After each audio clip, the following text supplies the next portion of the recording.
আপনার ভেতরে থাকা, আমার ভেতরে থাকা এবং সমগ্র মানুষের ভেতরে থাকা মানবতার সর্বোচ্চ সম্ভাবনাকে আমার নমস্কার। দেখুন, মানব সভ্যতার ইতিহাসে আমরা ৩ ধরনের জীবনধারা দেখতে পাই।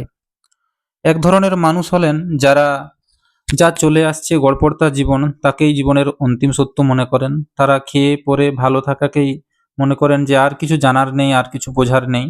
যা চলে আসছে সবাইকে তুষ্ট করে চলে যাওয়াই জীবনের আসল ব্যবহার। আরেক শ্রেণীর মানুষ থাকেন যারা এতে সন্তুষ্ট হতে পারেন না।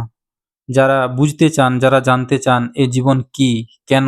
কেন এই জগৎ? কেনই বা আছি? কেনই বা এসেছি? কি বা হয়? সাধারণ মানুষ যে ধরনের ঈশ্বরের কল্পনায় থাকে সেগুলোকেও তারা প্রশ্ন করেন।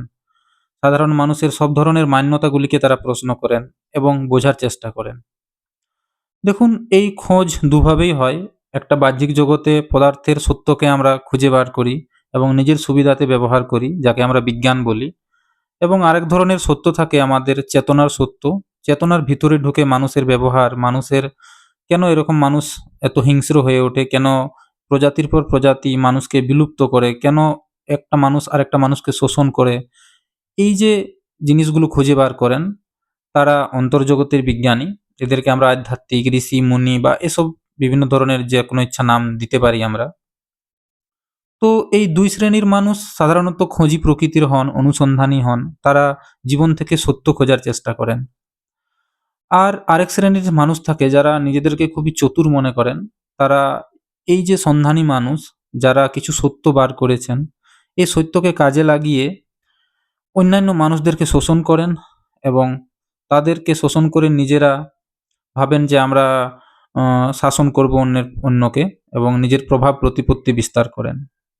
এরা হয়তো ভাবেন যে আমরা বিশাল চালাকির কাজ করছি, এরাও নিজের জীবনকে নষ্ট করেন। ১ম শ্রেণীর মানুষ যেরকম বেহুঁশির মধ্যে কাটান, তাদের মধ্যে যেমন কোনো ধরনের সজাগতা নেই, কোনো ধরনের গভীর জ্ঞান নেই, ফলে তারা বিভিন্ন জায়গায় ধোঁকা খান, শোষিত হন। তেমনি এই চালাক মানুষরাও নিজের মূল্যবান জীবনকে নষ্ট করেন এবং অশান্তির দ্বারাই পার করেন।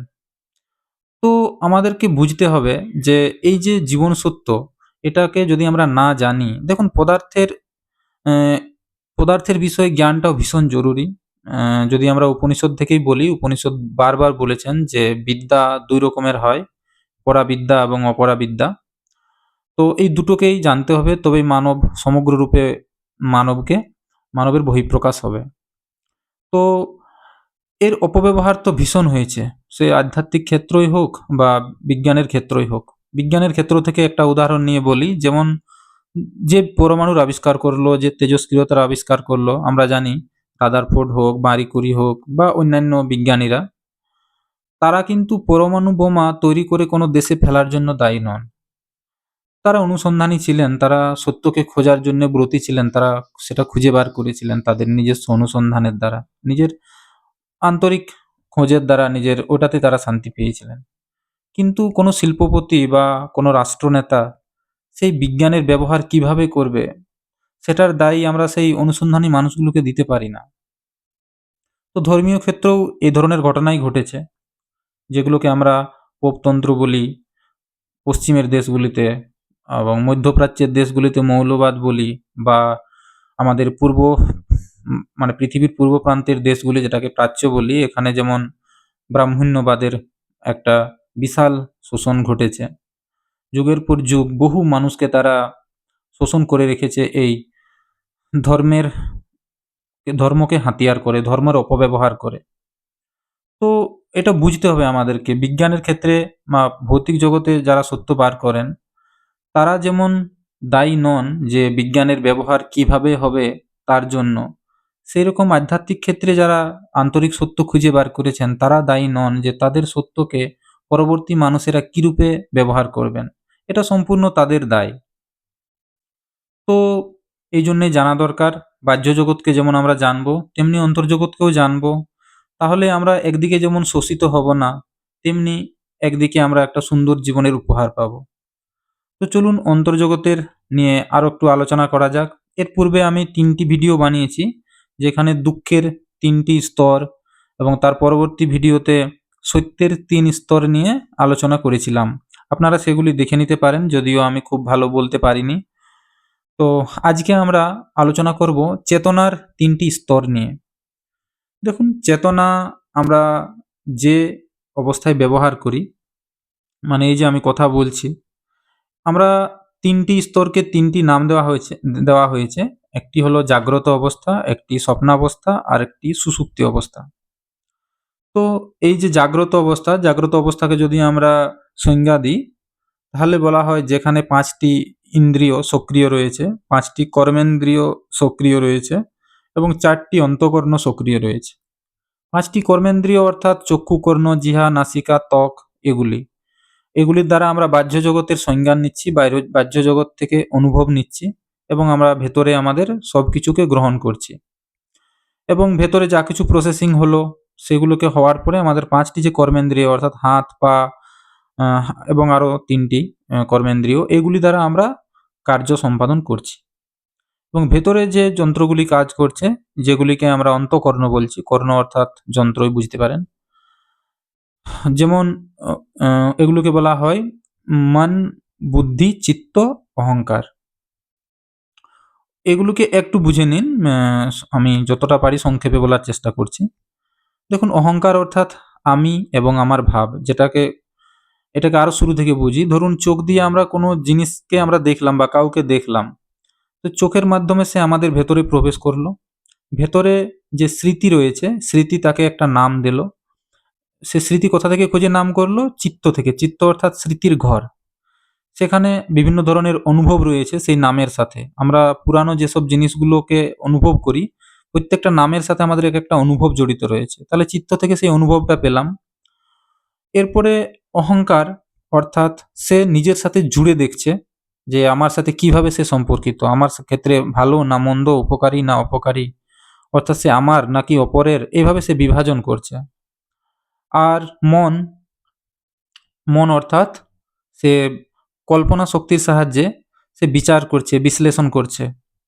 তো এইভাবে অন্তর্জগতে এই প্রক্রিয়াগুলি চলছে। তো এই যে চেতনার যে অবস্থার মধ্যে এগুলি চলছে, এটাকে বলছি আমরা জাগ্রত অবস্থা। অর্থাৎ এই সময় আমরা জেগে রয়েছি বাহ্যিকভাবে কিন্তু। এরপরে আমাদের অহংকার খুবই অনুভব লোলুপ হয়। সে বিভিন্ন ধরনের অনুভব পেতে চায়। কেউ কখনো দুঃখের অনুভবটাও তার প্রিয়, কখনো সুখের অনুভব তো সে চাই, কখনো সে ভয়েরও অনুভব নিতে চায়। যার ফলে আমরা দেখি যখন যখন আমরা ঘুমের মধ্যে থাকি অর্থাৎ স্বপ্ন দেখি, বিভিন্ন ধরনের অদ্ভুত অদ্ভুত স্বপ্ন দেখি, যেগুলো আমরা ভাবতেও পারি না যে এগুলো কোথায় দেখেছি, এরকম কেন ঘটলো। এখানেও আবার বিভিন্ন ধরনের কুসংস্কার চলে আসে। কেউ ভাবে আমি ভগবানকে স্বপ্নে পেলাম, কেউ আবার বলে যে তোমার স্বপ্নে আসবে, এই বলে মানুষকে ঠকান। বিভিন্ন ধরনের কারবার চলে।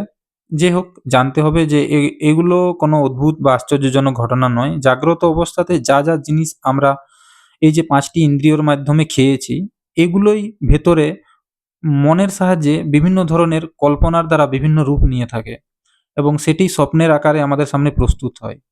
আমরা যেসব জিনিসের আকাঙ্ক্ষা করি কিন্তু সেগুলিকে পূর্ণ করতে পারি না, হয়তো অনেক অবচেতন মনে আকাঙ্ক্ষা রয়েছে, যেটাকে আমি বাস্তব জগতে কোনোভাবেই পূর্ণ করতে পারছি না, ব্যবহারিক জগতে, তো সেটি স্বপ্ন হয়ে চলে আসে। অথবা আমি কোনো ভয়ের অনুভব পেতে চাইছি, তখন সে ভূত হয়ে চলে আসে। তো বুঝতে হবে এটাই যে স্বপ্ন অবস্থা হলো সেই অবস্থা, যে অবস্থাতে আমাদের ৫টি ইন্দ্রিয় তো নিষ্ক্রিয় হয়ে রয়েছে। বাহ্য জগৎ থেকে আমরা কোনো অনুভবেই নিচ্ছি না। কিন্তু মনের কল্পনা শক্তি এতটাই বিশাল যে সে কল্পনা করে নিতে পারে ইন্দ্রিয়গুলিকে ছাড়াই। তো যে অবস্থায় চিত্ত অর্থাৎ স্মৃতির ঘর, সেই স্মৃতি থেকে বিভিন্ন রসদ নিয়ে মন কল্পনা শক্তির সাহায্যে যেসব অনুভব নেয়, তাকেই বলা হয় স্বপ্নাবস্থা।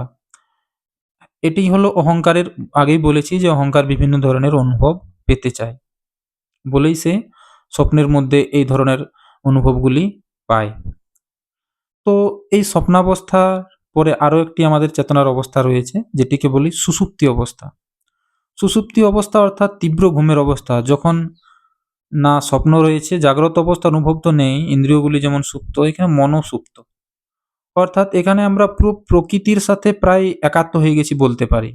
এখানে আমাদের ব্যক্তিগত কোনো অনুভব নেই। এখানে আমাদের না সুখ আছে, না দুঃখ আছে, না চিন্তা আছে, না ভাবনা আছে। পুরোপুরি বলতে পারেন সুখের থেকেও উপরে উঠে গেছি। একটু উপরের পর্যায়ের সুখ এটাকে বলতে পারেন। কারণ আমাদের সারা জীবনে যেসব জাগ্রত অবস্থায় যেসব দুঃখ পাই, যেসব অনুভব করি, সবগুলোই প্রায় মিটে গেছে এবং যখনই আমাদের সুষুপ্তি অবস্থা শেষ হয়ে যায়, আবার আমরা সেই স্বপ্নের জগতে বা জাগ্রত অবস্থাতে পৌঁছে যাই। অর্থাৎ সুখ-দুঃখের চক্রের মধ্যে আবার আমরা চলে আসি। তো সুষুপ্তিকে না ভালো বলা যায়, না মন্দ বলা যায়। তার কারণ সুষুপ্তি খুবই ক্ষণস্থায়ী। আর যা ক্ষণস্থায়ী তাকে আমরা সত্য বলতে পারি না। কারণ সত্যের পরিভাষাই হলো যা সময়ের সাথে পরিবর্তন হয় না। ধরুন এখন একরকম আরেকটু পরে অন্যরকম, এটা তো আর সত্য হতে পারে না। সত্য মানে যা স্থির, অচল, অটল, যা কোনো কিছুর উপর নির্ভরশীল নয়, স্বতন্ত্রভাবে রয়েছে এবং সর্বদা রয়েছে, তাকেই আমরা সত্য বলতে পারি। তো এই যে সুষুপ্তির অনুভবকে আমরা একটি সংকেত হিসেবে দেখতে পারি। যে দেখুন, স্বপ্ন বা জাগ্রত অবস্থায় বা আমরা যেসব দুঃখ অনুভব করছি, যেসব যাতনা অনুভব করছি, ওগুলাকে অনুভব যে করতেই হবে এটা বাধ্যতামূলক নয়। জীবন মানে একটি অবস্থা রয়েছে যেখানে আমরা এগুলোকে সব ভুলিয়ে এর থেকে উচ্চতর সুখে আমরা অবস্থান করতে পারি। কিন্তু এই সুষুপ্তিটি আমাদের জন্য খারাপও হতে পারে। সুষুপ্তির অনুভব, এই সুষুপ্তি আমাদেরকে পরের দিনের জীবনের জন্য তরতাজা করে দেয়। অর্থাৎ আপনার যে পুরানো জীবন চলছিল, সেই জীবনের সবকিছু বেদনাকে ভুলিয়ে আপনাকে আবার তরতাজা করে দেয় পরের জীবনে আবার সেই একই ধরনের চলার জন্য। অর্থাৎ আপনি সব পুরো ভুলে যান। তো এক্ষেত্রে সেই জীবন একই ধাঁচের হয়ে যায়, একই রকমের আবার চলতে থাকে একই রকম চক্রে। তো এটা একটা সংকেত। একদিকে যেমন আমি বললাম যে অনিবার্য নয় যে আমরা জীবনের বা স্বপ্নের দুঃখগুলোকে আমরা অনুভব করতেই হবে, সুষুপ্তি আমাদেরকে সব মিটিয়ে দেবে। আমরা এখান থেকে সংকেত পেতে পারি যে সুখের আরো উচ্চতর স্তর রয়েছে, আনন্দের আরো উচ্চতর স্তর রয়েছে। এটাকে বলা হয় তুরীয় অবস্থা। চেতনার আমি ৩টি স্তরের কথা বললাম কারণ এগুলোই আমরা সাধারণত অনুভব করি। এটিকে চেতনার স্তর বা চেতনার অবস্থা বলা যায় না। এটি চেতনার পারের জিনিস এবং চেতনার পারের কোনো অলৌকিক জিনিস নয়। দেখুন, এটিকে জ্ঞানীরা বলেছেন যে যখন আমরা এই জীবনেই অনুভব করতে পারি এটি। এটি কোনো আশ্চর্যজনক জিনিস নয়। যেমন প্রচুর আধ্যাত্মিক মানে ধর্মীয় ক্ষেত্রে যে ধরনের ভণ্ডামি হয়েছে একে কেন্দ্র করে, সেটাও একটু জানা দরকার। তো এই ধরনের যে আমি আত্মজ্ঞান পেয়ে গেছি, আমি আমার শরীরকে আলাদা এবং চেতনাকে আলাদা হিসেবে দেখে নিয়েছি, এগুলো যারা বলে তারা একদম ধরে নিন তারা পাখণ্ড করছে। এ ধরনের বলা হতে পারে কখনো কাউকে টানার জন্য, তবু সেটা মিথ্যা কথা। এটা কখনো সত্যি হতে পারে না। দেখুন, এই যে অনুভবটা, এটা সাধারণত জ্ঞানীরা অবশ্যই করে থাকেন, এই জীবনেই করে থাকেন, যাদেরকে আমরা জীবনমুক্ত বলে থাকি এবং এটাই আমাদের অবশ্যই পাওনা। এটা সকলেরই সম্ভাবনা যে এই ৩টি অবস্থার যে আধার, এই ৩টি অবস্থা যাকে কেন্দ্র করে আবর্তিত হচ্ছে সেটি কি? সেটি হচ্ছে এই তুরীয় অবস্থা। অর্থাৎ এই ৩টি তো ক্ষণস্থায়ী অবস্থা। ৩টি তো যখন তখন আসছে এবং সময়ের স্রোতে চলে যাচ্ছে। তাহলে এর আধার কি? চেতনা কি এই ৩টি অবস্থাতেই সীমাবদ্ধ? দেখুন, এই ৩টি অবস্থা ছাড়াও এই সমগ্র অস্তিত্ব রয়েছে। যখন মানুষ ছিল না বা কোনো চেতনাবান জীব ছিল না, তখনও কিন্তু পুরো অস্তিত্ব ছিল।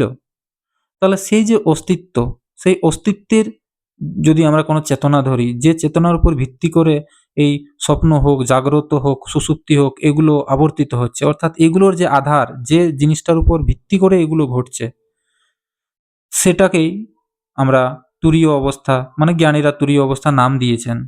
দেখুন, এটাকে সাধারণভাবে বোঝানো খুবই মুশকিল। তবে আপনারা জানতে থাকুন, বুঝতে থাকুন। এ ধরনের জিনিসকে জানা খুবই দরকার। কারণ এই জিনিসগুলো যদি আপনারা না বোঝেন, না জানেন, আপনারা ব্যবহারিক জীবনে প্রচুর ঠকবেন এবং আপনার যে শান্তির সম্ভাবনা সেখান থেকেও বঞ্চিত হবেন। দেখুন, ধর্মীয় ক্ষেত্রে যতই ভণ্ডামি ঘটুক, কিছু মানুষ রয়েছেন যারা জীবন সত্যকে বারবার খোঁজার চেষ্টা করেছেন এবং সত্য কিছু পেয়েওছেন। তো জানতে ক্ষতি কি, বুঝতে ক্ষতি কি? তাই এগুলোকে জানুন। আধ্যাত্মিক জগতের এই সত্যগুলোকে জানুন। আর বাহ্যিক জগতে অবশ্যই বলব বিজ্ঞানকে সম্মান করুন, বিজ্ঞানকে জানুন। দুটো কোনো আলাদা জিনিস নয়। বাহ্যিক পদার্থের জ্ঞান না থাকলে কেউ আপনাকে যেমন ঠকাতে পারে, আপনি যেমন জীবনে কোনো উন্নতি করতে পারবেন না, তেমনি আন্তরিক জগৎকে যদি আপনি না জানেন, তাহলে কিন্তু আপনি পদে, পদে সমস্যায় পড়বেন। কখনো আবেগের বশ করে এমন একটি নির্ণয় নিয়ে ফেলবেন যা আপনার জীবনকে তছনছ করে দিতে পারে। তাহলে আপনাকে দেখতে হবে এই আবেগগুলি কোথা থেকে আসছে, আপনার মান্যতাগুলি কোথা থেকে আসছে। এই যে ধর্মীয় আপনারা কর্মকান্ডগুলো করেন, এগুলো কোথা থেকে আসছে? এর স্রোত কি? এর পেছনে তর্ক কি? এর পেছনে যুক্তি কি? কেন এগুলোকে বলা হয়েছে? যদি সেখানে কোনো যুক্তি না থাকে, তাহলে সেটাকে সাথে, সাথেই বর্জন করে দেওয়া উচিত। যদি আমার জন্য, আপনার জন্য সেটা শুভ না হয়, কেউ যদি আপনাকে পরলোকের কল্পনার কথা বলে, পরলোকের কথা বলে আপনাকে ঠকায়, তা নিতান্তই আপনি বোকা মানুষ যদি আপনি ঠকে যান। আর ঠকে যাবেনই। কারণ এক ধরনের ভয় সকলের মধ্যে রয়েছে এই আধ্যাত্মিকতা সম্পর্কে, এবং সকলেই ভেবে থাকেন যে এগুলো কোনো চমৎকারের জিনিস, এগুলো কোনো উম মানে আরকি পরলৌকিক জিনিস, যেগুলোকে জানা যায় না, বোঝা যায় না। না, না, এরকম এতটাও জটিল নয়। জানা যায়, বোঝা যায় এবং বুঝে গিয়ে সুন্দর জীবনযাপন করা যায়। তো আমি আপনাদের এই সাহসটাই দিতে চাই। দেখুন, আমি অত ভালো করে হয়তো বোঝাতে পারলাম না। এটা অনেক গভীর বিষয়, আরো অনেক ভালো, মানে অনেক কিছু জানার আছে। আপনারা একটু হলেও সময় বার করে জীবন থেকে এই জায়গাগুলোর প্রতি একটু হলেও আগ্রহ দেখান এবং জানার চেষ্টা করুন।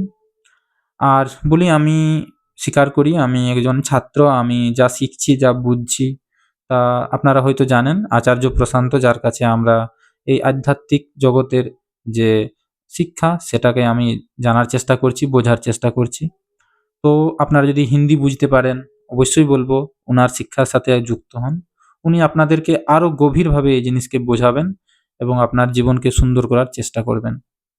নমস্কার।